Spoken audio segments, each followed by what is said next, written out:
এ যুবক ভাইরা, হাজী সাহেব বাবাজিরা ডানে বামে নজর নাই, এক নজরে তাকায় থাকেন গো বাবা। রহমতের নবী, নবীর সোহবতে যাইয়া সাহাবায়ে কেরাম কত দামি হয়ে গেল। সাহাবায়ে কেরামের চরিত্রটা দেখেন, সাহাবায়ে কেরামের আদর্শটা দেখেন। হযরত ওমর অর্ধজাহানের শাসক হইয়া হযরত ওমর রাতের অন্ধকারে একা একাই ঘুরে, একা একা খবর নাই আমার দেশের কোনো মানুষ না খায় আসেনি, আমার দেশের কোনো মানুষ অসুবিধায় আসেনি। হযরত ওমর রাতের অন্ধকারে একা একাই ঘুরতে যায় বাবা। বডিগার্ড লাগে না, তার ডানে বামে কোনো সফর সঙ্গী লাগে না, একাই বিভিন্ন এলাকা বিচরণ করে। মরণের ভয়টা তার দিলের ভিতরে কত বেশি। নবীর আদর্শটার গ্রহণ কইরা ওমর কত দামি হয়ে গেল বাবা। ওমর যখন রাতের অন্ধকারে একা একা পরিদর্শন করে বিভিন্ন এলাকা, হযরত ওমর একদিন ঘুরতে ঘুরতে মরুভূমির মাঝখানে চইলা গেছে। ওমর নজর করে দেখে মরুভূমির এক প্রান্তে একটা ঝুপড়ি ঘরের ভিতর থেকে গভীর রাত 2টা-3টার সময় আগুন জ্বলতেছে বাবা। ওমর ভাবছে কোনো অকারেন্স ঘটে কিনা। ওমর একটা দৌড় দিয়া ঝুপড়ি ঘরের কাছে গেছে। ঝুপড়ি ঘরের বাহিরে দাঁড়ায় শুনতেছে একজন বৃদ্ধ মা চুলার ভিতরে পানি দিয়া শুধু রান্না করে। ছোট্ট ছোট্ট বাচ্চাগুলা ক্ষুধার যন্ত্রণায় চোখের পানি জড়ায় আর বলে, মা গো কখন তুমি আমাদেরকে খাবার দিবা? ও মা খাবার দাও, খাবার দাও। আর সহ্য করা যায় না গো মা, আর সহ্য করতে পারতেছি না। মা দুঃখিনী বলে, বাবা আরেকটু অপেক্ষা করো। সন্তানগুলা বলে, মা গো সারাদিন অপেক্ষা করি, সারা রাত অপেক্ষা করি, খাবার কই গো মা, খাবার দাও, আর বাঁচতেছি না। ওমর এবার সালাম দিয়া ঘরের ভিতরে ঢুকছে। ওই মহিলা তো ওমরে চিনে না। ওমর দাঁড়ায় বলে, মা গো বাচ্চাগুলো কেন কাঁদে? বলে, বাবা এরা ক্ষুধার যন্ত্রণায় কাঁদে। বলে, এর বাবা কোথায়? এই বাচ্চাদের বাবা জিহাদের ময়দানে যে শহীদ হয়ে গেছে। আমি মহিলা পরের বাড়িতে যাইয়া আমি কাজ করি রে বাবা, আমি যে খাবার আনি ওই খাবারটাই আমার বাচ্চাদেরকে খাওয়াই। আজকে 3 দিন যাবত আমি অসুস্থতার কারণে আমি কাজেও যাইতে পারি না, বাচ্চাদের খাবারও দিতে পারি না। আমার বাচ্চাগুলা ক্ষুধার যন্ত্রণায় ছটফট করে। আমি তাদেরকে বোঝানোর জন্য, সান্ত্বনা দেওয়ার জন্য চুলার ভিতরে শুধু পানি বসাইয়া আমি আগুন জ্বালাইতেছি, আমি ওদেরকে বুঝাইতেছি খাবার রান্না হবে, আসলে শুধু পানি, অন্য কিছু না। ওমর এই কথাটা শুনা আহারে হযরত ওমর পাগলের মতো ছুটছে বাবা। খাদ্য গুদামের সামনে যাইয়া খাদ্য গুদামের পাহারাদার নাম তার আসলাম। ওমর যায় বলে, আসলাম রে খাবার কি আছে তাড়াতাড়ি বের করো, আটার বস্তাটা আমি ওমরের মাথার ভিতরে উঠা দাও। হযরত ওমরের এই কথা শুনা আসলাম বলে, আমিরুল মুমিনিন আপনার মাথায় আটার বস্তা উঠা দিব, এত বড় বেয়াদব আমি হই নাই। কোন জায়গায় নিতে হবে আপনি বলেন, আমি মাথায় কইরা নিয়ে যাই।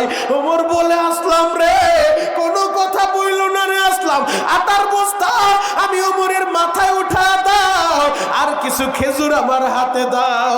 আসলাম বলে, আমিরুল মুমিনিন বোঝাটা আমি দিয়ে আসলে হয় না।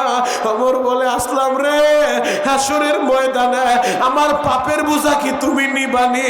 ওই দিন তো তোমারে পাওয়া যাবে না, আমার আটার বস্তা আমার মাথায় দাও।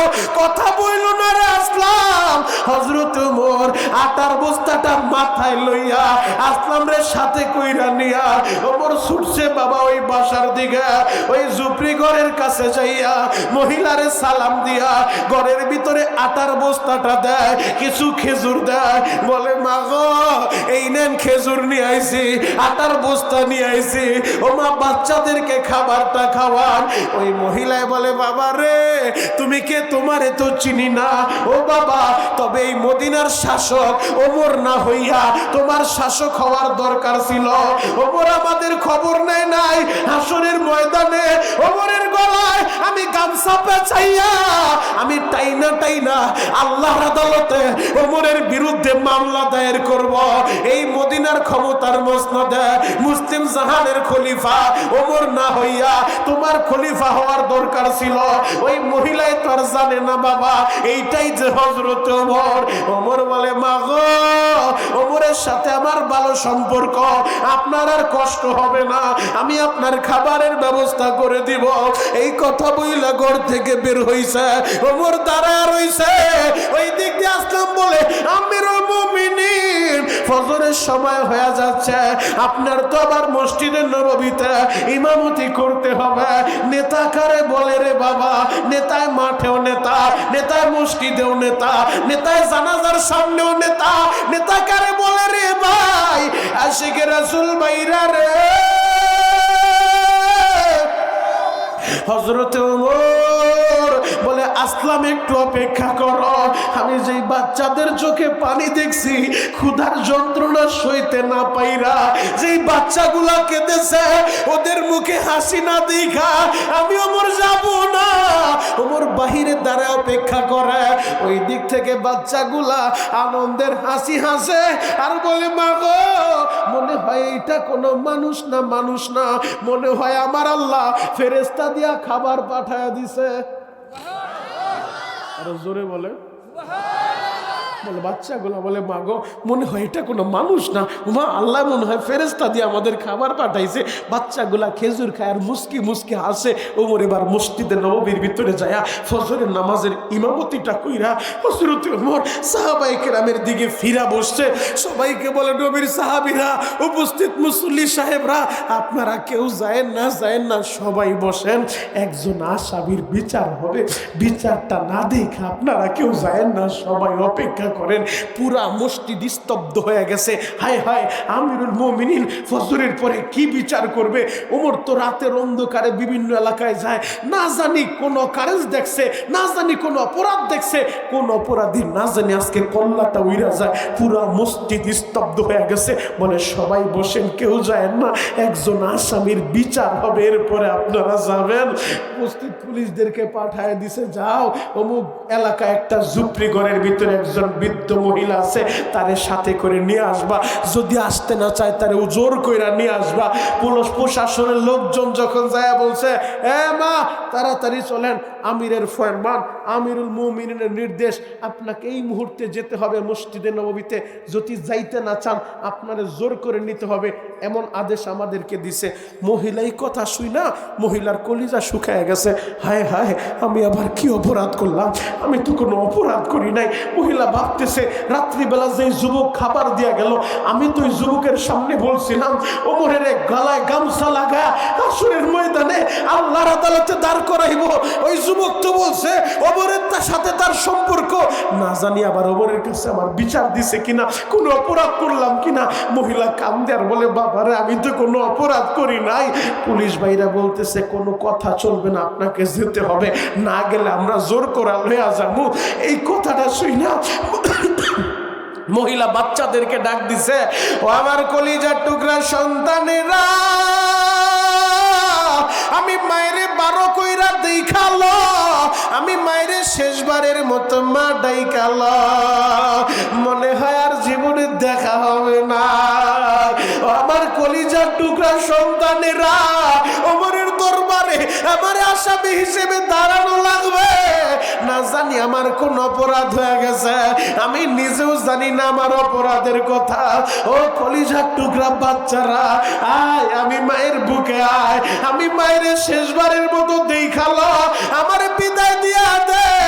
এবার মহিলা যখন পুলিশদের সাথে মসজিদের নববীর দিকে রওনা দিছে, বাবা পুরা মসজিদ স্তব্ধ, সবাই বসে আছে। ওই মহিলা দূর থেকে তাকায় দেখে, আহারে মসজিদের নববীর ভিতরে চেয়ারের ভিতরে সিংহাসনে যেই যুবকের দেখা যায়, রাত্রিবেলা সেই যুবকটা আটার বস্তা মাথায় লইয়া আমার বাড়ি খাবার দিয়ে আসলো, ওই যুবকের মতোই তো দেখা যায়। মহিলার একটু ডরটা কমতেছে, কাছাকাছি আসার পরে দেখে আরে ওই যুবক, যেই যুবকের বলছিলাম ওমর ক্ষমতার মসনদে না বইসা তোমার আমিরুল মুমিনিন হওয়ার দরকার ছিল, আরে সে তোই দেখি সিংহাসনে বসা। হযরত ওমর সিংহাসন থেকে নাইমা ওই মহিলার সামনে যাইয়া ওই মহিলার হাতের ভিতরে, বৃদ্ধ মহিলার হাতে একটা রুমাল দিয়া ওমর বলে, মা গো, এই যে আমি ওমর আপনার হাতের রুমালটা দিলাম, আপনি আমার গলায় গামছা লাগাইয়া আমার গলায় রুমাল পেঁচাইয়া আপনি টাইনা টাইনা আমার বিচার করে গেলেন। মা, আমি ওমরের গলায় গামছা লাগাইয়া আপনি টাইনা টাইনা আমার বিচার করেন, এরপর আল্লাহর আদালতে আমি ওমরে আসামি বানাই না আল্লাহর আদালতে আমি ওমরের বিরুদ্ধে মামলা দিয়ে না গো মা। ও আমার যুবক ভাইরা, ও আমার দাড়ি পাকা বাবাজিরা, পুরা মসজিদে নববী স্তব্ধ হয়ে গেল। হায় হায়, কে কার বিচার করে? ওমর কি মহিলার বিচার করে নাকি মহিলা আমিরুল মুমিনিনের বিচার করে? ওমর বলে, মা গো, আপনি কত বিচার করতে চান? আমি ওমরের গলায় রুমাল পেঁচাইয়া গামছা পেঁচাইয়া আপনি টানিয়া টানিয়া আমার বিচারগুলা করেন, এরপর আল্লাহর আদালতে আমি ওমরের গলায় গামছা পেঁচাইয়া আমি ওমরের গলায় রুমাল পেঁচাইয়া আল্লাহর আদালতে আমারে আসামি বানায়েন না গো মা। ও আমার যুবক ভাইরা, ও আমার দাড়ি পাকা বাবাজিরা, নবীর চরিত্রে চরিত্রবান হইয়া ওমর কত দামি হয়ে গেল। তাহলে ওই নবীরে ভালোবাসার দরকার আছে না নাই? কর্মী হন, আপনার দল আপনার দলের জায়গায়, তবে এগুলো আমাদের পরিচয় হবে না। আমাদের পরিচয় একটাই হবে, আমাদের আল্লাহ এক, আমাদের নবী এক, আমাদের কাবা এক, আমাদের কোরআন এক, আমাদের মদিনা এক। দল মত নির্বিশেষে যতদিন বাঁচবো ওই আল্লাহর উপর ঈমান এনেছি, ঈমান নিয়ে বাঁচতে চাই, ঈমান নিয়ে মরতে চাই, কোরআন নিয়ে বাঁচতে চাই, কোরআন নিয়ে মরতে চাই, বিশ্ব নবীকে ভালোবেসে বাঁচতে চাই। যদি কোন নাস্তিক আর মুরতাদ আমার ধর্মের বিরুদ্ধে কথা বলে, আমার কোরআনের বিরুদ্ধে কথা বলে, আমার নবীর বিরুদ্ধে কথা বলে, দল মত নির্বিশেষে ওর দাঁত ভাঙ্গা জবাব দিতে হবে। কথা বলেন ঠিক কিনা? রাজি আছেন না নাই? আরো জোরে বলেন, রাজি আছেন না নাই? যুবক, সময় আমার অল্প, লম্বা আলোচনা করার সুযোগ নেই, যেহেতু পরে আবার বক্তা আছে। বাপ, আমি সংক্ষিপ্ত সময় আলোচনা করব বিশ্বনবীর চরিত্রে। আল্লাহ আমাদেরকে চরিত্রবান হওয়ার জন্য বলছেন, লাকাদ কানা লাকুম ফি রাসূলিল্লাহি উসওয়াতুন হাসানা। যেই নবীর চরিত্রের ভিতরে আল্লাহ আমাদের জন্য উত্তম আদর্শ রেখে দিয়েছেন, যেই নবীর চরিত্র, যিনি সুমহান চরিত্রের অধিকারী। পৃথিবীর কোন নবীর চরিত্র বয়ান করতে গিয়ে আল্লাহ খুলুক আজিম বলেন নাই, মাত্র একজন নবীর চরিত্র বয়ান করতে গিয়ে, তার চরিত্রের সার্টিফিকেট দিতে গিয়ে পবিত্র কোরআনের 29 নম্বর পারা সূরাতুল কালামের 4 নম্বর আয়াতে আল্লাহ বলে, ওয়া ইন্নাকা লাআলা খুলুকিন আযীম। আমাদের নবী সুমহান চরিত্রের অধিকারী। আল্লাহু আকবার। আমার নবী কি আদর্শ শিক্ষা দিয়েছেন, সেই নবীর আদর্শ আমাদেরকে গ্রহণ করতে হবে। নবীজি বলছেন, আল মুসলিমু মান সালিমাল মুসলিমুনা মিন লিসানিহি ওয়া ইয়াদি। আমার উম্মত, প্রকৃত মুসলমান তো সে যার জবান দিয়াও অপর মুসলমানকে কষ্ট দেয় না, যার হাত দিয়া অপর মুসলমানকে কষ্ট দেয় না। আজকে মুসলমান ভাইয়ে ভাইয়ে দ্বন্দ্ব, আজকে মুসলমান এক ভাই আর এক ভাইয়ের সম্পদ কিভাবে লুণ্ঠন করবে সেই নেশায় ব্যস্ত। বর্তমান সমাজে এমন একটা সিচুয়েশনে আমরা বসবাস করতেছি, বাপ তার সন্তানকে দেখতে পারে না, ছেলে তার বাবাকে মেরে ফেলে। কোন জামানায় বসবাস করতেছি? কিয়ামতের আগ মুহূর্তে এমন যখন আলামতগুলো একের পর এক প্রকাশ পাচ্ছে, আজকে দেখা যায় ভূমিকম্প, ভূমিধস, আজকে দেখা যায় একের পর এক বালা মুসিবত। আছে না নাই? আরো জোরে বলেন, আছে না নাই? কয়েক সপ্তাহ আগে শুক্রবার দিন একটা ভূমিকম্প হয়েছে মানিকগঞ্জে। হয়েছে কি হয় নাই? যে ভূমিকম্প হয়েছে, আল্লাহ তো দয়া করে আমাদেরকে বাঁচায় রাখছে। যদি আমার আল্লাহ আমাদেরকে ফাইনাল করে দিত, পৃথিবীর কোনো নেতার ক্ষমতা ছিল না আমাদেরকে বাঁচাইতে পারে। কথা বলেন ঠিক কিনা? ঠিক এমন একটা শুক্রবার গোটা জগৎটা আল্লাহ ধ্বংস করে দিবে। বিকট এক আওয়াজ হবে, যে আওয়াজ মানুষ সহ্য করতে পারবে না, মানুষগুলা পাগলের মতো দৌড়াইতে থাকবে। আল্লাহ বলবে, নবীজি এরা পাগল না, তবে পাগলের মতো, নেশাগ্রস্ত মাতালের মতো মানুষগুলা দিক বেতিক ছুটাছুটি করবে। পাহাড়গুলা তুলা যেমন বাতাস আসলে তুলা উঠতে থাকে, পাহাড়গুলা উঠতে থাকবে। মানুষগুলা দৌড়ায় মসজিদের সামনে যায় কোরআন শরীফটা হাতে নিবে তাওবা করার জন্য, আল্লাহর কাছে মাপ চাওয়ার জন্য। কোরআন খুলবে, কোরআন খোলার পরে কোরআনের সাদা পাতা ঠিকই থাকবে, এই কালো অক্ষরগুলো আর থাকবে না। আসমানে আল্লাহ উঠায় নিয়ে যাবে। কেন জানো? তওবার রাস্তাটা আল্লাহ বন্ধ করে দিবে। মানিকগঞ্জের যুবক, তওবার রাস্তা এখনো খোলা আছে। এই তো শুক্রবার দিন আমার আল্লাহ ভূমিকম্পের একটা সিগন্যাল দিয়া তোমাদেরকে সতর্ক করছে, বান্দা এখনো সুযোগ আছে, খাটি দিলে তওবা করো, এখনো সময় আছে, কোরআন ধরো, এখনো সময় আছে, নবীর সুন্নাহ অনুযায়ী চলো, এখনো সময় আছে, মসজিদে আসো। আল্লাহ সিগন্যাল দিছে, সতর্ক করছে, ভালোবাসে বিদায় সতর্ক করছে, নয়তো আমাদেরকে ফাইনাল করে ফেলতো। কথা বলেন ঠিক কিনা? কাফাটিয়ার যুবক ভাইরা, তাহলে আজকের এই মাহফিলে বসে আল্লাহর কাছে তওবা করার দরকার আছে না নাই? আরো জোরে বলেন, আছে না নাই? এ যুবক ভাইরা, হাজী সাহেব বাবাজিরা ডানে বামে নজর নাই, এক নজরে তাকায় থাকেন গো বাবা। আজকের এই কাফাটিয়া স্কুল মাঠে বৈশা চোখের পানি জড়াইয়া আমার আল্লাহর কাছে দরখাস্ত দিবেন, মালিক রে আমি গুনার বোঝা নিয়ে মাহফিল আসছি, আল্লাহ দেন না আপনি আমারে মাফ কইরা। যদি খালেস দিলে তওবা করা যায়, আমার আল্লাহ শুধু মাফ করবে না, সাইয়্যাতিহিম হাসানাত। আল্লাহ বলে, বান্দা আমি গুনাহগুলো নেক দিয়া বদলায় দিব। আল্লাহু আকবার। ভাই মাইকটা একটু উপরে উঠে দেন, একটু আসেন। বাবা রে বাবা, চাদর পেছায় বইছে চাচা, লড়েই না, একটু উপরে উঠান। আল্লাহু আকবার বলেন তো, আর জোরে বলেন আল্লাহু আকবার। আপনাদের খারাপ লাগতেছে? কষ্ট হয়? বাবাজি দিলের কানটা লাগে আমার কথাগুলো শুনেন। যুবক পায়ে হাত রেখা বলে যায়, আজকের এই মাহফিল আইসা চোখের পানি ঝরায় যদি খালেস দিলে তওবার মতো তওবা করা যায়, আমার আল্লাহ শুধু মাফই করবে না, যেই পরিমাণ গুনাহ তোমার আমল নামায় ছিল ওই গুনাহগুলোর আল্লাহ নেক দিয়া বদল করে দিবে। আল্লাহু আকবার। আমার নবীর আদর্শ দেখো, উম্মতের দরদি নবী আমার বলে গেছে, মুসলমানের জবান দিয়েও যেন কাউকে কষ্ট না দেয়, মুসলমান হাত দিয়েও যেন কাউকে কষ্ট না দেয়। এই দুনিয়া থাকার জায়গা না, একদিন আগে আর পরে আমাদের সবাইকে মরতে হবে। গত বছর আপনাদের এই কাফাটিয়া বাজারে আমি বয়ান করে গিয়েছি, ওই মজলিসে যারা ছিল আজকে ডানে বামে একটু তাকায় দেখেন, খবর নিয়ে দেখেন, এদের ভিতরে অনেকেই দুনিয়ায় বাইচা নাই, কবরে চলে গেছে। কথা বলেন ঠিক কিনা? এই যে চেয়ারম্যান সাহেব কয়েকদিন আগে অসুস্থ, আমারে বললো অসুস্থ হয়ে গেছিলাম, দোয়া কইরেন। তো বাবা এমনও তো হতে পারে আগামী বছরও মাহফিল হবে, এই জায়গায় যুবক ভাইরা আসবে, আমি শরীয়তপুরি কবরে থাকবো। আজকে চেয়ারম্যান, প্রধান উপদেষ্টা, চেয়ারম্যানও না থাকতে পারে, আপনিও না থাকতে পারেন। কথা বলেন ঠিক কিনা?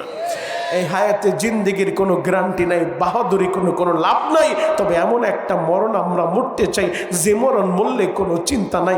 উম্মতের দরদি নবী আমার ইন্তেকালের এক সপ্তাহ আগে প্রচন্ড জ্বর নবীর শরীরে উঠা গেছে।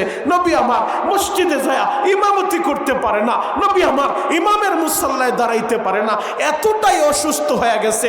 ওই অবস্থায় উম্মতের দরদি নবী আমার তার আপন চাচাতো ভাই হযরতে ফজলকে ডাক দিয়ে বললেন, ফজল রে আমার একটু দরিয়া ঘরের বাহিরে লয়া যাও। ফজল মদিনার মানুষের একটু ডাক দাও, ফজল রে আমি একটু তাদের কাছে মাপ চাই। আমি 10টা বছর মদিনার মানুষের সাথে ছিলাম, আমার হাত দিয়ে আবার কাউরে কষ্ট দিলাম নি, আমার জবান দিয়ে আবার কাউরে কষ্ট দিলাম নি, আমি একটু তাদের কাছে মাপ চাই লই। মানিকগঞ্জের যুবক একটা বার চিন্তা করে দেখেন, যে নবী দুজাহানের বাদশা, যার সামনে পিছনে কোনো গুনাহ নাই, ওই নবী ইন্তেকালের আগে বলে আমি মানুষের কাছে মাপ চাই নেই, আমি আবার কাউরে কষ্ট দিছি কিনা। আল্লাহু আকবার।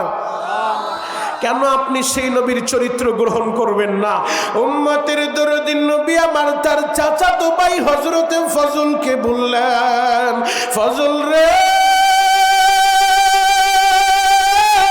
আল্লাহু আকবার, আমার একটু ধরিয়া রুমের বাহিরে লয়ে যাও রে ফজল, আমি মানুষের কাছে মাপ চাই। আমি আমার হাত দিয়া কাউরে কষ্ট দিলাম নি, আমি আমার জবান দিয়া কাউরে কষ্ট দিলাম নি। ফজল আমি একটু তাদের কাছে মাপ চাই লই। নবীজিরে দুইরা যখন রুমের বাহিরে নিয়ে গেছে, মদিনার মানুষগুলা নবীর সামনে বসা। নবী আমার বলে, ও মদিনার মানুষেরা, আমার হাত দিয়া তোমাদের কাউকে কষ্ট দিছিনি, আমার জবান দিয়া কাউরে কষ্ট দিছিনি, যদি কষ্ট দিয়া থাকি আমারে মাফ করে দাও। আমি নবী চিরদিন থাকবো না। এই কথাটা যখন বলছে বাবা, বড়া মজলিসে সবাই চোখের পানি ছেড়ে দিছে। ইয়া রাসূলুল্লাহ, ইয়া হাবিবাল্লাহ, নবী গো আপনি বলেন কি? আপনি আবার আমাদেরকে কিভাবে কষ্ট দিবেন? আপনি তো আমাদেরকে কষ্ট দেন নাই। হঠাৎ করে মাঝখান থেকে একজন সাহাবী দাঁড়ায় গেছে, নাম দাঁড়ায়, সাহাবী দাঁড়ায় বলতেছে, ইয়া রাসূলুল্লাহ, ইয়া হাবিবাল্লাহ, নবী গো আপনি বেয়াদবি নিয়েন না, সুযোগ যেহেতু আপনি দিছেন, আপনার কেউ কষ্ট দিলে মাফ করার জন্য বলছেন। যুদ্ধের ময়দানে ছুরি চালাইতে যায় আপনার ছুরির একটা আঘাত আমার পিঠের ভিতরে লাগছে, যদি আপনি অনুমতি দেন আমিও আপনার পিঠের ভিতরে ছুরির আঘাত কইরা আমি আমার আঘাতের বদলাটা নিতে চাই। এই কথা বলার সাথে সাথে সাহাবায়ে কেরাম সহ্য করতে পারে না। ওমর তো রাগে ফুলে যাচ্ছে, আরে সাহস তো কম না, আমার নবীর গায়ে ছুরির আঘাত করতে চায়, আমার নবীর আঘাত কইরা সে নবীর কাছ থেকে বদলা নিতে চায়। কিন্তু রহমতের নবী আমার বলে, সাহাবী আসো, তুমি আমি নবীর শরীরে ছুরি দিয়ে একটা আঘাত কইরা তুমি তোমার আঘাতের বদলাটা নিয়ে নাও, তুমি আমারে মাফ করে দাও। কাফাটিয়ার যুবক ভাইরা রে,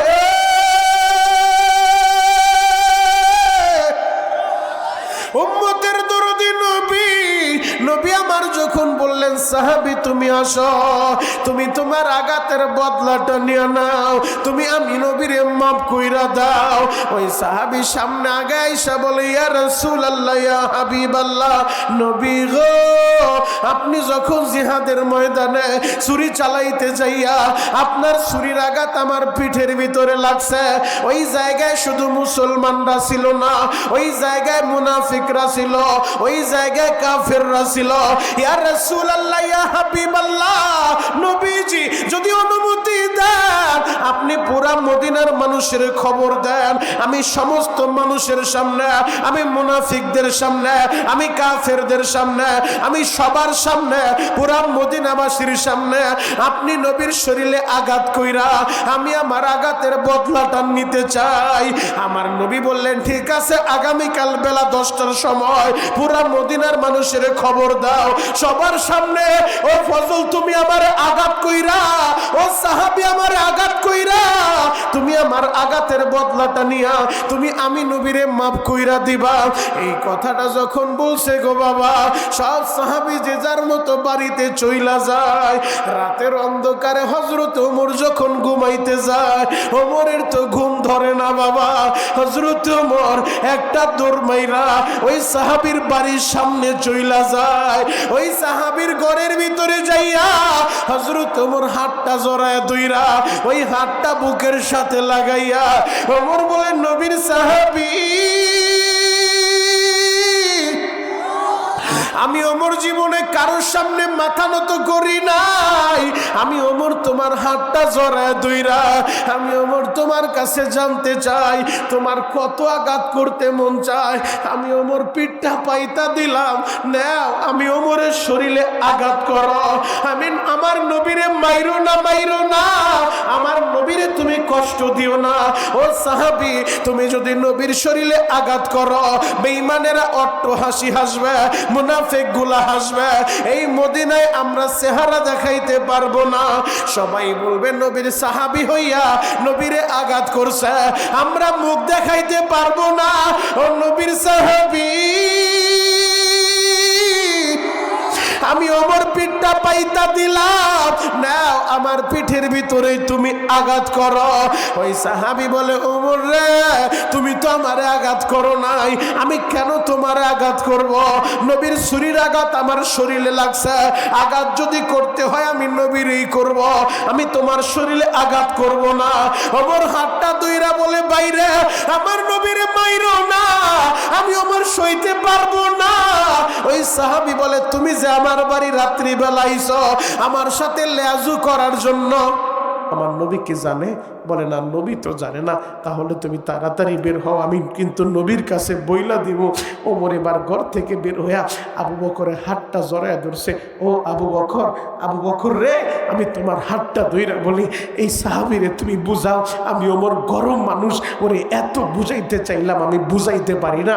ও তো এইভাবে বলতেছে আগামীকাল যদি আঘাত করে তাহলে আমরা মদিনায় মুখ দেখাইতে পারবো না।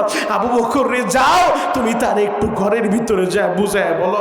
হযরতে আবু বকর ঘরের ভিতরে যায় ওই সাহাবীর হাতটা জড়ায় ধইরা বলে, নবীর সাহাবী, আমার নবীরে তুমি মাইরো না, মাইরো না। আমার নবী কত কষ্ট করছে আমি আবু বকর দেখছি। আমি আবু বকর আমার নবীর বাল্য বন্ধু ছিলাম। ও নবীর সাহাবী,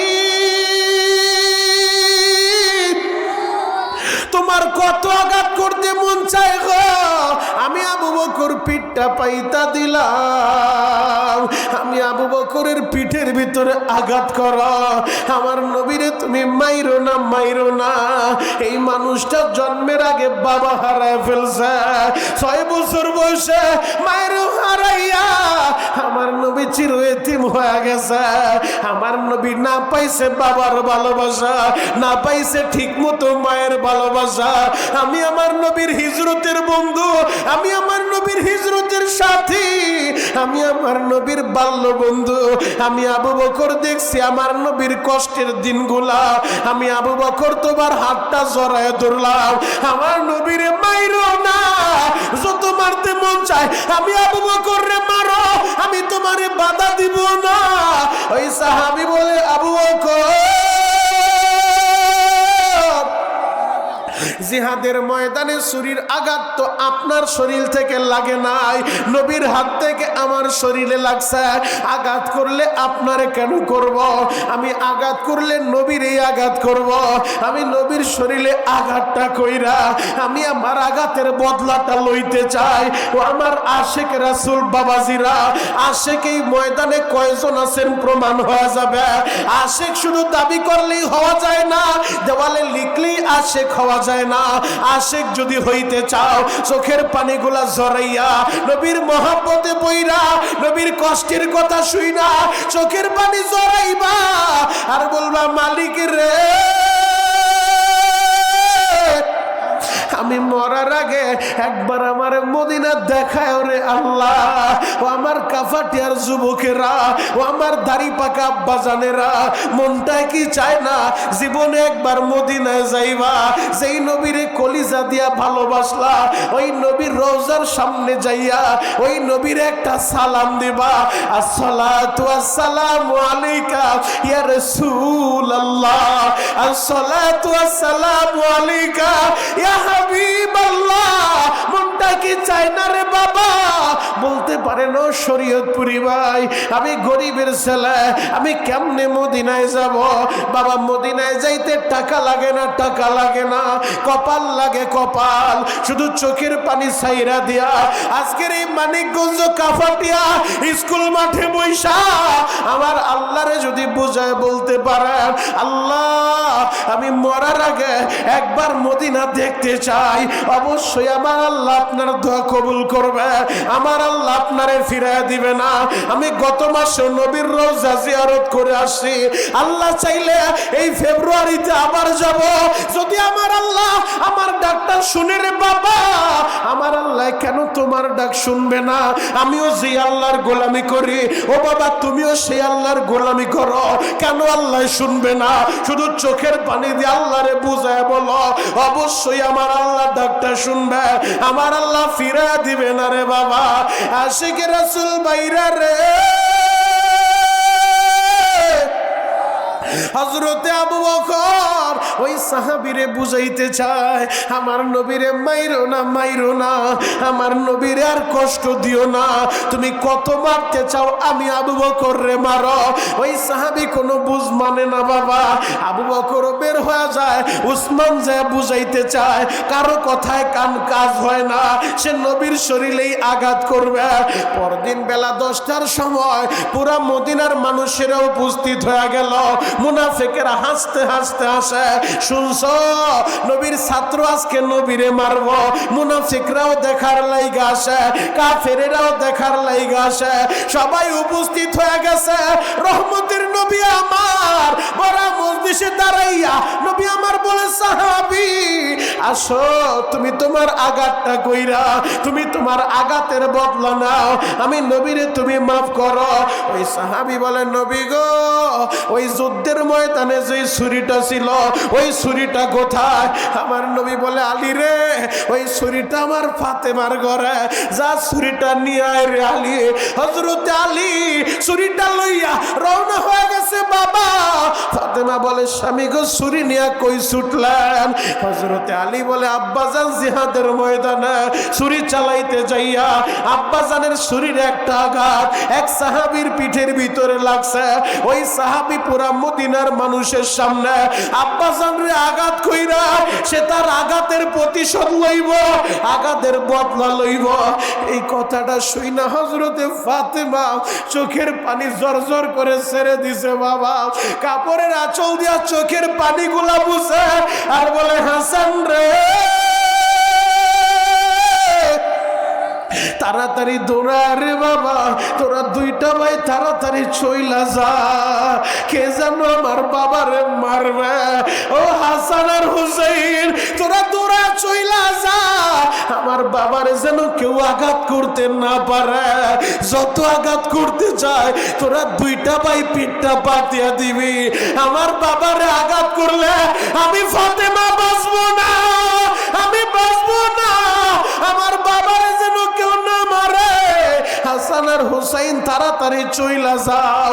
আল হাসান ওয়াল হুসাইন সাইয়্যিদা শাবাবি আহলিল জান্নাহ, জান্নাতের যুবকদের নেতা। দুইটা ভাই যখন দৌড়ায়া যাইয়া বড় মজলিসে সবার সামনে দাঁড়াইয়া হাসান আর হুসাইন পিঠটা পাইতা দেয়। ও নানার সাহাবী, কত আঘাত করতে চাও? আমাদের দুইটা বাইরে আঘাত করো, আমাদের মা আমাদেরকে পাঠা দিছে, আমার নানারে মাইরো না, মাইরো না, আমার নানারে মারলে আমার মা দুঃখিনী সহ্য করতে পারবে না। কত আঘাত করবা? আমাদের দুইটা বাইরে আঘাত করো, আমার নানারে আর আঘাত কইরো না, আমার নানারে তোমরা কষ্ট দিও না। এই কথাটা যখন বলছে রহমতের নবী আমার নাতি দুইজন রে সরা দেয়। ও সাহাবী আসো, তুমি তোমার ছুরিটা লইয়া আমি নবীর পিঠের ভিতরে আঘাত কইরা তুমি তোমার আঘাতের বদলাটা নাও। আমার নবীর চরিত্রটা দেখো বাবা, লাকাদ কানা লাকুম ফি রাসূলিল্লাহি উসওয়াতুন হাসানা। ওই নবীর চরিত্রে চরিত্রবান হওয়ার জন্য আমার আল্লাহ ঘোষণা করে দিয়েছে বাবা, উম্মতের দরদি নবী। নবী আমার জানা দেয়, আল মুসলিমু মান সালিমাল মুসলিমুনা মিন লিসানিহি ওয়া ইয়াদি। প্রকৃত মুসলমান তো সে যার জবান দিয়া কাউরে কষ্ট দেয় না, যার হাত দিয়া কাউরে কষ্ট দেয় না। আশিকে রাসূল বাইরা রে, বড় মজলিসে সবার সামনে দাঁড়াইয়া এই সাহাবী ছুরিটা লইয়া নবীর পিছনে আইছে। আয়েশা বলে, ইয়া রাসূলুল্লাহ, ইয়া হাবিবাল্লাহ, নবী গো, বেয়াদবি নিয়েন না। আপনি যখন যুদ্ধের ময়দানে ছুরি চালাইতে যায় আপনার ছুরির আঘাত আমার পিঠে লাগছিল। দুর্ভিক্ষের কারণে আমার শরীরে তখন কাপড় ছিল না, আমার পিঠটা ছিল উদাম। আপনার পিঠে দি কাপড় আছে, নবী গো আপনার পিঠের চাদর সরান, কাপড়টা সরান। আমার নবী বলে, সাহাবী রে, এত মানুষের সামনে আমার পিঠের চাদরটা কি না সরাইলে হয় না? বলে, না গো নবী, না, আমার পিঠে চাদর ছিল না, আপনার পিঠে থাকবে কেন? আপনার পিঠটা উদাম করেন, আপনার পিঠের কাপড়টা সরান, চাদরটা সরান। ও আশিকে রাসূল ভাইরা, রহমতের নবী আমার পিঠ থেকে যখন চাদরটা সরাইছে, আমার নবীর দুই ঘাড়ের মাঝখানে কবুতরের ডিমের মতো মোহরে নবুয়তের একটা চিহ্ন ছিল। ওলামায়ে কেরাম আছে, জিজ্ঞেস করো, এই দুই ঘাড়ের মাঝখানে মোহরে নবুয়ত, কবুতরের ডিমের মতো একটা চিহ্ন, মোহরে নবুয়তের চিহ্ন। নবী যখন চাদরটা সরাইছে, ওই সাহাবী তরবারিটা ফালায়া দিয়া আল্লাহু আকবার বলে একটা চিৎকার মাইরা আমার নবীরে জড়ায় ধইরা এই ঠোঁট দুইটা দিয়া মোহরে নবুয়ত চুমু খাইতাছে, মোহরে নবুয়ত চুমু খায়। আর আশিক রাসূল ভাইরা রে, মোরে নবুয়ত চুমু খাইয়া ওই সাহাবী কামদার বলেন, নবী গো বেয়াদবি নিয়েন না গো নবী, আপনি আমারে মাফ করে দেন গো নবী। আপনি কিভাবে ভাবলেন গো নবী আমি আপনারে মারবো গো নবী? আপনি যখন সুযোগ দিছেন যে আমারে তোমরা মাফ কইরা দাও, আমার প্রতি দাবি রাইখো না, আমি একটু অভিনয় কইরা, আমি একটু কৌশল কইরা, আমি একটু নাটক সাজাইয়া আমি মোহরে নবুয়তে চুমু খাইলাম, আমার জান্নাতটা নিশ্চিত করলাম। কারণ যেই মোহরে নবুয়তে আমার ঠোঁট দুইটা লাগছে গো নবী, এই ঠোঁট জাহান্নামের আগুনে জ্বলবে না, জ্বলবে না নবী গো। আমি মোহরে নবুয়ত চুমু খাইয়া আমি আমার জান্নাতটা নিশ্চিত করলাম, আমি একটু অভিনয় করছি, আপনি মনে কষ্ট নিয়েন না গো নবী। ও আমার যুবক ভাইরা, দাড়ি পাকা আব্বাজানেরা, কেন এই নবীর চরিত্রে চরিত্রবান হইবা না? আমার নবীর চরিত্রটা দেখো। আমার নবী উত্তম চরিত্র শিক্ষা দেওয়ার জন্য আল্লাহ তারে শিক্ষক হিসেবে পাঠাইল। নবীজি বলে, আনা বুইস্তু মুআল্লিমান ওয়া মাকারিমাল আখলাক, আল্লাহ আমারে শিক্ষক হিসেবে পাঠাইছে উত্তম চরিত্র শিক্ষা দেওয়ার জন্য। আমার যুবক কানটা লাগা আমার কথাগুলো শুনবেন। নবীর চরিত্রে চরিত্রবান হইয়া সাহাবায়ে কেরাম কত দামি হয়ে গেল। হযরত ওমর অর্ধজাহানের খলিফা, অর্ধজাহানের শাসক, আল্লাহু আকবার। আমাদের সামান্য একটা নেতা হইলে ডানে বামে লোক লাগে তার বডিগার্ড হিসেবে চলার জন্য। আর হযরত ওমর শুধু মানিকগঞ্জের প্রেসিডেন্ট না, হযরত ওমর শুধু বাংলাদেশের প্রেসিডেন্ট না, হযরত ওমর শুধু এশিয়ার প্রেসিডেন্ট না, অর্ধ পৃথিবীর শাসক আল্লাহ হযরত ওমর রে বানায় দিছে। সুবহানাল্লাহ। আগামী বছর বললেন আপনাদের মন খারাপ, বাড়িতে গ্যাঞ্জাম হইছে, তাহলে আল্লাহু আকবার বলেন তো, আরো জোরে বলেন আল্লাহু আকবার। মাইকের মাইকটা ভালো ছিল কিন্তু মাগার সেটিং করতে পারে নাই, কারণ এই পাশ পুরাই স্তব্ধ, মাইক মারছে বরাবর। কথা বললে আমার কথা আমার কাছে বিরক্ত লাগে। উদ্দেশ্য ছিল ডাইন থেকে অথবা বাম থেকে মাইক যারা লাগান শিখা রাখেন, মাইক ডান দিক থেকে অথবা বাম দিক থেকে বক্তার কানে মারবেন, দুই দিক থেকে দুইটা। আর ওই যে মারছেন বরাবর, এখন পাবলিকেরও কষ্ট আমারও কষ্ট, আওয়াজ লাগতেছে কর কর, মানে কর করা, যেটা শুনলে মেজাজ গরম হইতেছে আমার। এই জন্য সুযোগ থাকলে বক্সটা ঘুরায় কানের দিকে মিষ্টি আওয়াজ মারেন, না পারলে ভালো যে আছে আরে খবর দেন, হয়তো আপনারা বসায় থুয়ে গেছে, ভালো যে আছে তারে খবর দেন। মাইক ভালো আলহামদুলিল্লাহ, তবে সেটিংটা ভালো হয় নাই। আল্লাহু আকবার বলেন তো, আরো জোরে বলেন আল্লাহু আকবার। বক্সটা ঘুরান, কানের দিকে ঘুরান, দুই পাশ থেকে মারেন, সামনে থেকে মারলে তো ব্রেনটা আঘাত করে। আল্লাহু আকবার বলেন। ওই নবীর আদর্শে আদর্শবান হও, ওই নবীর চরিত্রে চরিত্রবান হও, ওই নবীর সুন্নতের মালাটা গলায় লাগাও। আমার কাফাটিয়ার বাজানরা, কেন নবীরে ভালোবাসবা না? উম্মতের দরদি নবী পুরাটা জিন্দেগি উম্মতের জন্য কাঁদলো রে বাবা। এখনো পর্যন্ত ওই সোনার মদিনায় সবুজ গম্বুজের নিচে শুইয়া এই উম্মতের জন্য কাঁদে গো বাবা।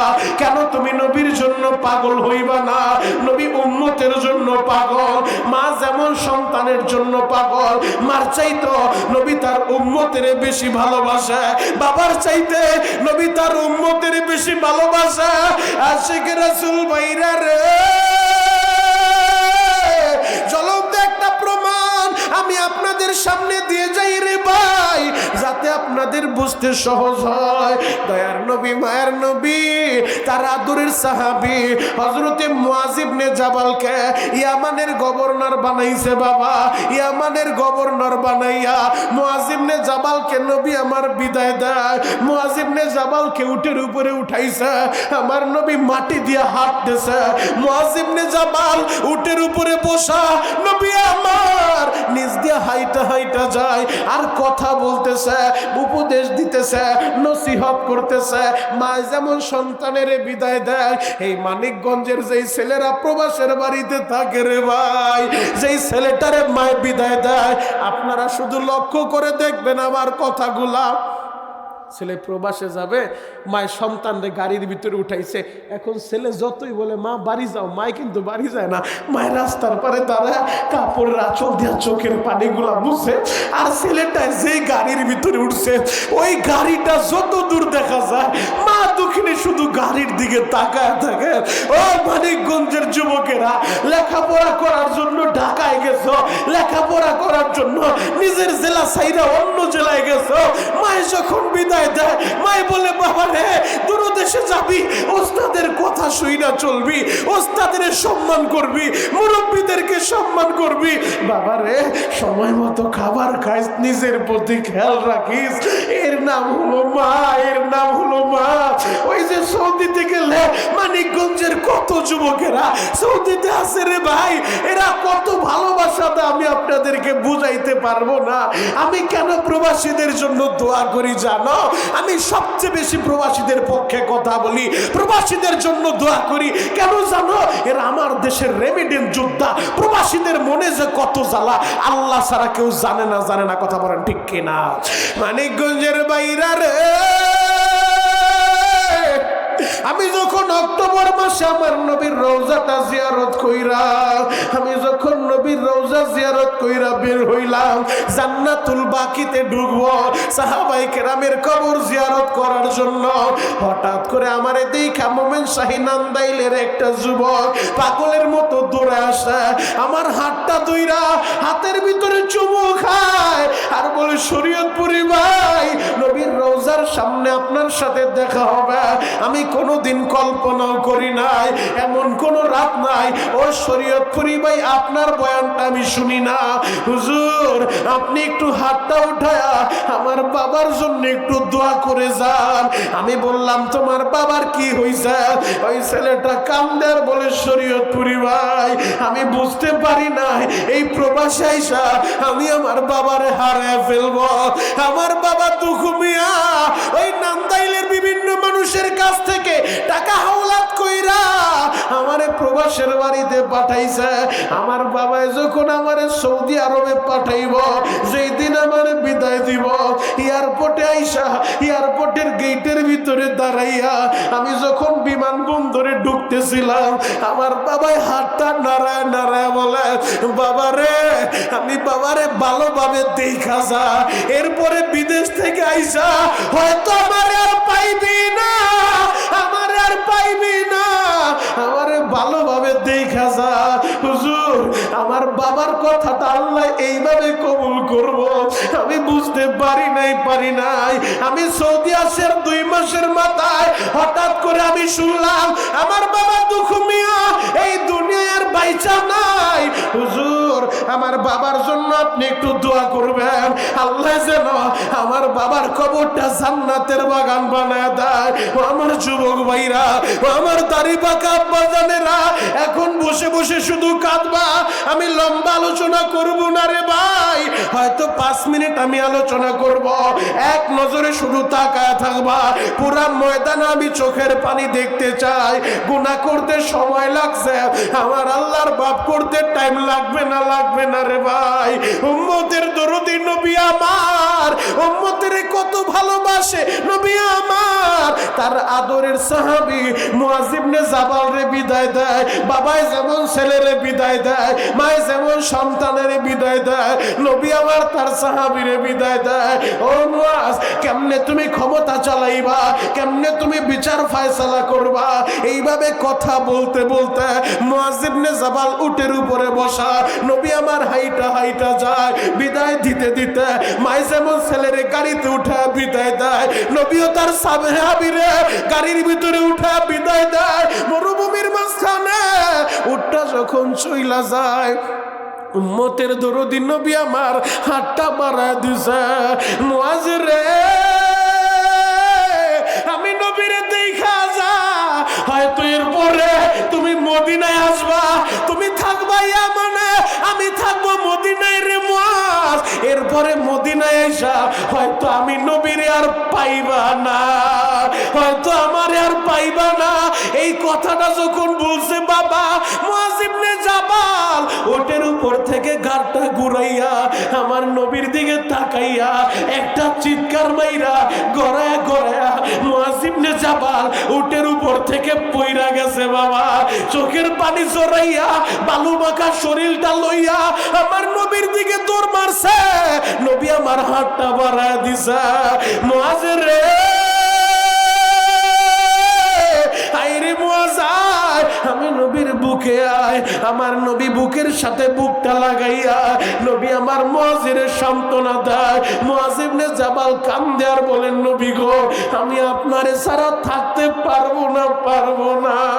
আমার নবী বলে, মুআজ রে, যদি আমিও থাকবো মদিনায়, তুমি থাকবা ইয়ামানে, তবে তুমি আমার থেকে দূরে না, দূরে না, তুমি আমার কাছাকাছি।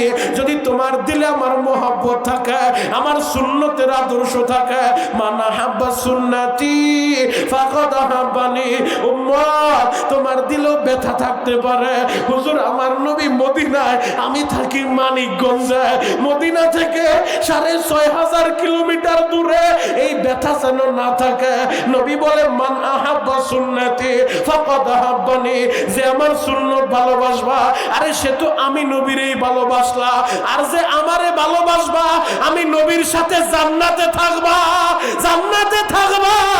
আশিকে রাসূল ভাইরা রে, আমি জানি না রে ভাই, এই মজলিসে কার যেন বাবা বাইচা নাই, এই মজলিসে কার যেন মায় বাইচা নাই।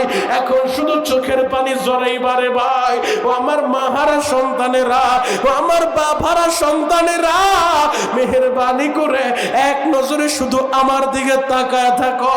যারা বাবা হারায় ফেলছো, যারা মায়ের হারায় ফেলছো, ওই মা বাবার জন্য শুধু চোখের পানি জড়াইবা। আমি তোমাদের পায়ে ধরে বলে যাই, এই মজলিসে যার বাবা আছে, এই মজলিসে যার মা আছে, তোমার জান্নাতটা তোমার ঘরের ভিতরে আছে। এতিমের মনে কত জ্বালা রে ভাই, আমার আল্লাহ ছাড়া কেউ জানে না, জানে না। আমি নভেম্বর মাসের 3 তারিখে ওই জামালপুর জেলায় বয়ান করতে গেছি বাবা, জামালপুর বক্সিগঞ্জ থানায়। আমি ওই মাদ্রাসায় 9 জন হাফেজের পাগড়ি দিছি। বড় হুজুর স্টেজের ডান পাশে দাঁড়া একজন হাফেজের নাম বলে, নাম বললে হাফেজ সাহেবের মাথায় পাগড়ি পেঁচায় দিই, আবার বাবার নাম বলে বাবা আসে, আমি তার একটা পুরস্কারের প্যাকেট হাতে উঠে দিই। ও কাফাটিয়ার যুবক, 9 নম্বর হাফেজের নামটা যখন বলছে হাফেজ আবু রায়হান, ও তোর বিলে বাবাজিরা, নামটা বলতে দেরি পিছন দিক থেকে একটা চিৎকার বাইরা কান্নার শব্দ ভেসে আসলো। বড় হুজুর মাইকটা লয়ে বলে, আবু রায়হানের অভিভাবক কেউ আছেন? থাকলে হুজুরের কাছ থেকে পুরস্কারটা নেন। খোদার কসম করে বলি বাবা, ও চেয়ারম্যান সাহেব, হাজার হাজার মানুষ বসা, শত শত মানুষ দাঁড়ানো, কেউ আসলো না, আসলো না। ওই এতিম ছেলেটা, এতিম হাফেজ সাহেব আমার সামনে দাঁড়ায় যায়, আমি ওর মাথায় পাগড়ি পেঁচায় দিই, ও শুধু ফুপায় ফুপায় কান্দে। আমি বললাম, হাফেজ সাহেব তুমি কেন কাঁদো? তোমার তো আনন্দের দিন। হাফেজ সাহেব কান্দে আর বলে, হুজুর আপনি কি শুনেন না, আমার বাবা নাই, আমার পুরস্কারটা নেওয়ার মতো কোন লোক নাই। হুজুর আমি গরিবের ছেলে, আমার বাবা রিক্সা চালাইয়া আমার মাদ্রাসায় ভর্তি করছে, আমি আমার বাবার কষ্ট দেখা মাঝে মধ্যে মাদ্রাসা থেকে পালাইয়া আমি বাড়িতে আইসা আমি বাবারে বলতাম, বাবা তুমি আর রিক্সা চালাও না, আমারে কাজে লাগা দাও, তোমার কষ্ট সইতে পারি না। আমার বাবা দাঁড়ায় দাঁড়ায় কাঁদতো আর বলতো, বাবা রে এমন কথা বলিস না রে বাবা, আমি আমার রক্ত বেচা তোরে পড়াবো, আমি আমার কিডনি বেচা হলো তোরে হাফেজ বানাবো। বাবা তুই মাদ্রাসাটা ছাইরা দিস না, মাদ্রাসা থেকে পালায়া যাইস না। হুজুর আজকে ঠিকই হাফেজ হইলাম, আমার বাবাই দেখতে পারলো না, আমার বাবাই কবরে ঘুমায় রইছে, আমার বাবার জন্য একটু দোয়া করবেন। ও মানিকগঞ্জের যুবকেরা, এই মজলিসে তোমরা যারা বাবা হারায় ফেলছো রে ভাই, এখন শুধু বসে বসে কান্দা। আমি এই মাসের 14 তারিখে আমার বয়ান ছিল বাবা ওই ফরিদপুর সদরপুরে, এই যে চেয়ারম্যান সাহেবের মতো এইরকম একজন মানুষ, হাজার হাজার কোটি টাকার মালিক, আমার হাতটা তুইরা স্টেজের ভিতরে দাঁড়ায় দাঁড়ায় কান্দে আর বলে, শরীয়তপুরি ভাই আমার টাকা আছে, গাড়ি আছে, সবই আছে, একটা জিনিস নাই, আমার মা বাইচা নাই, আমার বাবা বাইচা নাই। আমি আমার নিজের টাকা দিয়া আমার মায়ের একটা কাপড় কিনে দিতে পারি নাই, আমার বাবার একটা পান কিনে খাওয়াইতে পারি নাই। ও কাফাটিয়ার যুবকেরা, আজকে তুমি টাকার মালিক, আজকে তুমি গাড়ির মালিক, বাড়ির মালিক, এত টাকা তোমার ছিল না রে ভাই। আজ থেকে 20 বছর আগে তোমার বাবা দুঃখ মিয়া পরের জমিতে কামলা দিয়া, তোমার বাবা দুঃখ মিয়া মাটি কাটিয়া ইট ভাটায় কাজ করিয়া রিক্সা চালাইয়া দিন মজুরের কাজ কইরা তোমারে লেখাপড়া করাইছে রে ভাই। লেখাপড়া কইরা আজকে বিদেশে যাইয়া সরকারি চাকরি পাইয়া তুমি টাকার মুখ দেখছো রে ভাই। নিজের টাকা দিয়া হয়তো এই মজলিসে এমনও ভাই আছে নিজের টাকা দিয়া বাবার একটা আপেলও খাওয়াইতে পারেন নাই। আমার হাতের দিকে একটা বার তাকায় দেখো ও কাফাটিয়ার যুবকেরা, এইরকম একটা সাদা কপি না কে যেন তার বাবারে দেখছো রে ভাই। এইরকম একটা সাদা কপি নে কে যেন তার মায়ের দেখছো রে ভাই। এখন বসে বসে কাঁদবা আর বলবা আল্লাহ আমার মায়েরে মাইরো না, আমার বাবারে মাইরো না। আহারে কোন দোকানে যেন এমন একটা কাফনের কাপড়, তোমার কাপড়টা কোন দোকানে যেন চইলাইছে। আহারে কোন বাঁশবাগানে যেন তোমার বাসটা রেডি হয়ে গেছে রে ভাই। ও আমার দাড়ি পাকা বাবারা বসে বসে কাঁদতে থাকো। আমি জানি না তোমরা কারা বাবা হারাইছো, আমি জানি না কার মা বাইচা নাই। ও তলবিলেম বাবাজিরা এখন শুধু বসে বসে কাঁদবা। শামসুল হক ফরিদপুরি হইতে চাও, হাফিজি হইতে চাও, শাইখুল হাদিস হইতে চাও, চোখের পানি জড়াইয়া আল্লাহর কাছে বলবা আল্লাহ আমার মা বাবার মনের আশা পুরা করো। আল্লাহ আমার মা বাবারে মাফ করে দাও। আমি জানি না কারা মা হারায় ফেলছেন। মা মারা গেছে কার? হাত উঁচু করেন। মা মারা গেছে কার? কার কার মা মারা গেছে হাত উঠান। কার কার বাবা মারা গেছে আর একটা হাত উঁচু করেন। কার কার বাবা ভাইজান আর একটা হাত উঁচু করেন। হাতটা উঠে চোখের পানি দিয়া বলতে থাকেন রব্বির হামহুমা কামা রব্বায়ানি সগীরা। তোদের যাদের মা আছে, তোদের যাদের বাবা আছে, তোরা একটু ডানে বামে তাকা, দেখ মা হারা ছেলেরা কান্দে, দেখ বাবারা ছেলেরা কেমনে চিৎকার মারে। এই যে মাদ্রাসার ছোট্ট একটা ছেলে, আরে মা হারা ফেলছে রে ভাই। এই এতিমের মনে কত জ্বালা আমার আল্লাহ ছাড়া কেউ জানে না, জানে না। ও মা হারা ছেলেরা, এই যে দেখো চেয়ারম্যান সাহেব, তার মাও নাই বাবাও নাই। এই যে দেখো আমার ভাই কেমনে বসে বসে চিৎকার মারে আর কান্দে। আল্লাহ তুমি তাকা দেখো মাহারা বাবারা সন্তান গুলা এরা কিভাবে কান্দে। চেয়ারম্যান সাহেব বসে বসে কান্দে, আল্লাহ ছোট্ট ছোট্ট বাচ্চা গুলা কান্দে, হাফেজে কোরআনেরা কান্দে। এদের চোখের পানি তুমি ফিরা দিও না রে আল্লাহ। আল্লাহ এদের মা বাবারে তুমি মাফ করে দাও মালিক রে। এই পৃথিবীতে যার মা নাই, এই পৃথিবীতে যার বাবা নাই, এর মতো হতভাগা কেউ নাই রে আল্লাহ। ও কাফাটিয়ার যুবক, তোমাদের যাদের মা আছে রে ভাই, তোর পা তুই টাকা দে। আমি মনিরুল ইসলাম শরীয়তপুরি, আমি তোর পা ধরে বলে যাই রে ভাই, আজকে বাড়িতে যাইয়া আগেবার হাতটা দুইরা হাতের ভিতরে একটা চুমু খাবি আর বলবি মা গো মনিরুল ইসলাম শরীয়তপুরি বলছে তুমি আমারে মাফ না করলে আমার আল্লাহও মাফ করব না, আমার নামাজ রোজায় কাজ হবে না। আজকে আমার কথা শুই না তোমরা কান্দ, আলেমরা কান্দে, তালিবুল ইলমরা কান্দে, প্রতিদিন বড় বড় আলেমরা কান্দে। আমি বড় পীর সাহেব না, আমি বড় মাওলানার মুফতি না, এরপরও কেন কান্দু জানোনি? আমার মায়ের দোয়া, মায়ের দোয়া। আমি আমার মায়ের কাবাঘরের দরজার সামনে দাঁড় করাইয়া আমি বলছি মা গো সন্তানের জন্য একটু দোয়া করো। আমার মা বলে বাবা এমন কোন রাত যায় না যেই রাতে যায় না মাঝে বৈশা আল্লাহর দরবারে তোর জন্য চোখের পানি না জড়ায়। ও কাফাটিয়ার যুবকেরা, আমি তোমাদের পা ধরে বলে যাব, তাহলে ওই মা বাবা আছে না নাই? আজকে যুবকগুলা ধ্বংস হয়ে যাচ্ছে নেশা কইরা যুবকগুলা মায়েরে মারে বাবারে মারে, কথা বলো ঠিক কিনা? তোমাদের পা ধরে বলছি ভাই, হয়তো আমি বড় পীর না হইতে পারি, হাত দুইটা দিয়া বহুতবার কাবাগরটা ধরছি, আমি তোর পা ধরতে রাজি, তোর মায়েরে কষ্ট দিস না। যেই দিন হারায় ফেলবি সারা দুনিয়া ঘুরবি, পাবি না মার মতো একটা দরদি মিলবে না। এই যে চেয়ারম্যান, টাকা পয়সার অভাব নাই, সবই আছে, একটা জিনিসের অভাব, আজকে তার মা নাই, আজকে তার বাপ নাই। যদি মা বাবা পয়সা থাকতো আর চেয়ারম্যানের হালত দেখতো, অসুস্থ যখন হয়েছে সবচেয়ে বেশি কষ্ট পাইতো মা, অসুস্থ যখন হয়েছে সবচেয়ে বেশি মাথার কাছে যিনি বসে থাকতো তার নাম হলো মা।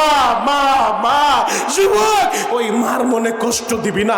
আজকে থেকে ওয়াদা করবা, জীবনে যতদিন বাঁচবা মা বাবার খেদমত করবা, 5 ওয়াক্ত নামাজ পড়বা, নবীর বিরুদ্ধে যাইবা না, কোরআনের বিরুদ্ধে যাইবা না, জীবনে নেশা করবা না, ইসলামের বিরুদ্ধে যাইবা না, আলেমের বিরুদ্ধে যাইবা না। কারা কারা নিয়ত করতে পারো হাত দুইটা আল্লাহরে দেখায় দাও, চিৎকার মাইরা একটা ডাক দেন তো, ইয়া আল্লাহ।